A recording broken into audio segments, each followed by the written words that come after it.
We are on the next side, and when we left Billy on there, he was on board the Great Spacer, and he just was getting ready to experience eternity.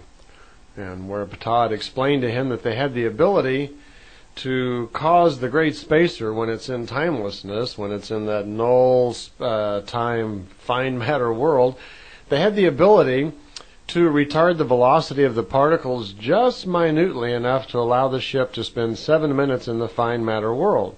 And again, now the universe is comprised of coarse matter, which is all the solid matter, and it's also comprised of fine matter, which is the energy, non-solid parts of the universe. So the ship is going to enter this fine matter world, which is sometimes described as a hyperspace mode, a null time, whatever you care to call it. But it's in this non-physical state that they are able to make these long jumps. And Ptah has just explained to Billy how it's possible that they can control the duration that they are in the fine matter world so he can experience eternity himself. Apparently this is something that most of the people on the Pleiades at one time or another have done, and it gives them the ability to actually experience a little bit of what the creational energy is really like. So Billy's got a little bit of time here alone with Semjase before that they're going to do that.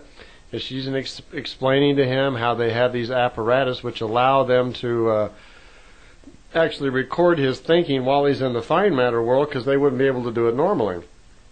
Billy, out of the clear blue, says, Semjase, while we're waiting, could you write something for me for the people back home?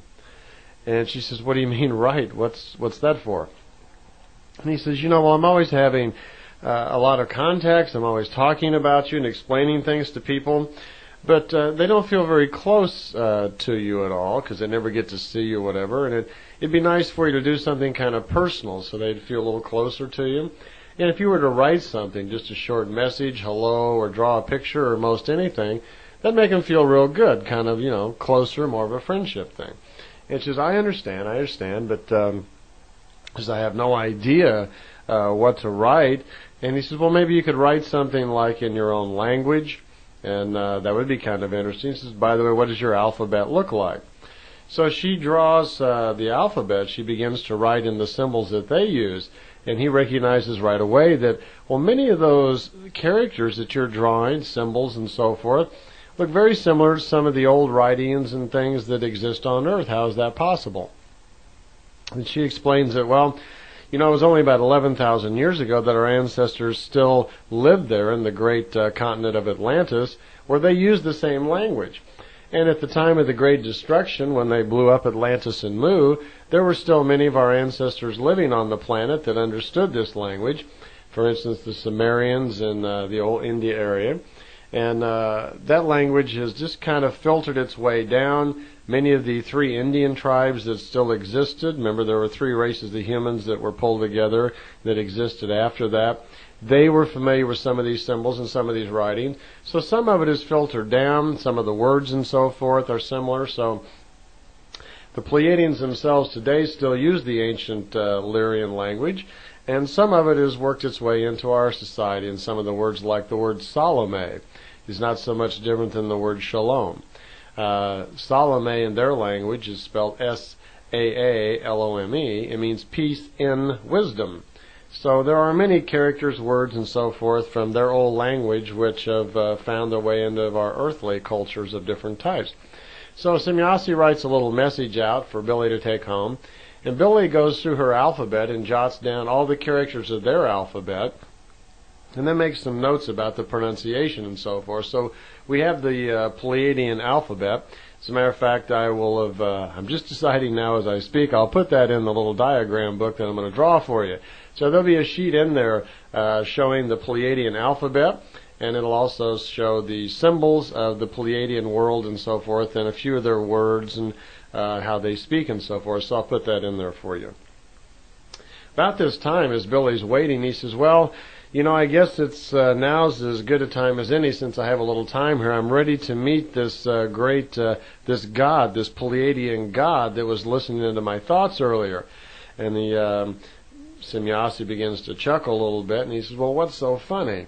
And she says, well, you've already met him. That was my father, Ptah. Well, Billy suddenly becomes really embarrassed in his thoughts, and he's kind of stumbling over himself. Oh my, what a fool I've been. All this time I thought that the great God may be a big pretentious so-and-so, and your father's so nice, and he's so pleasant, and you treat him just like anyone else.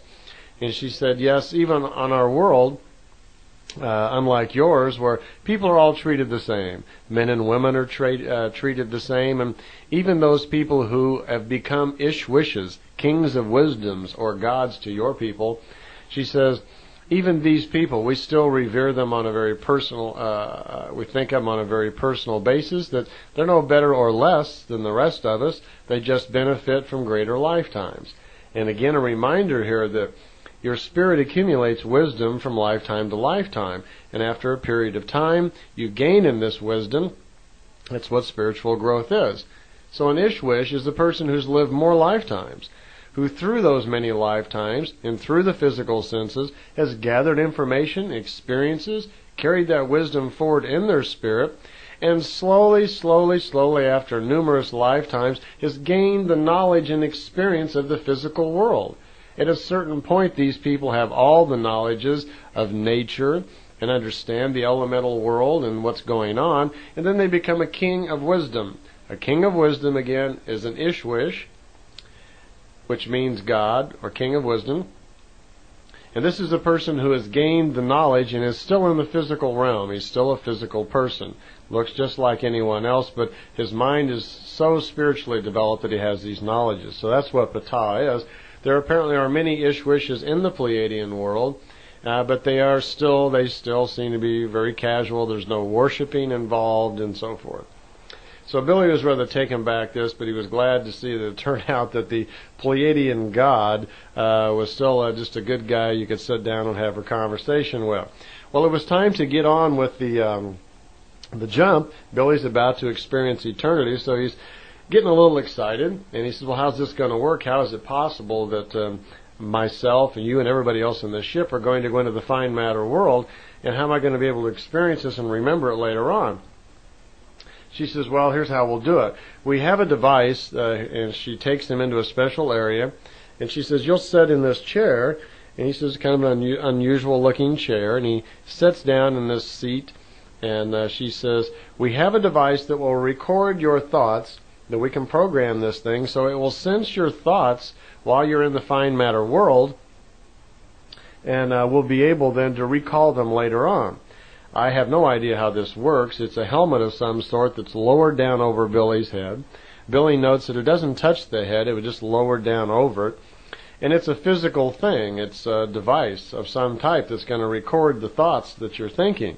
Well, the unusual part is if the ship is going into this fine matter world and it's a physical object, I really have no idea how it's capable then of recording thoughts, because it also would no longer be physical and non-operative, I would think. So they have some pretty advanced technology then if they're able to do that, that somehow even the particles of the computers and this equipment can be programmed so they can be operable when they're in the fine matter world to record his thoughts, because that's exactly what's going to happen. Well, we're getting close to the time for the jump to come, and Billy is sitting in the seat, and the device is lowered down over his head, and he's preparing his thoughts and trying to get ready for what's going to happen next. So he's sitting there, and he notices it's just about getting ready to happen, and he sees the Semyasis backing up, and suddenly he looks up and sees that the stars are beginning to change again. That here comes the the jump just like it happened before, and he sees everybody kind of freeze and go into this milky thing, and there's a kind of a little streaking action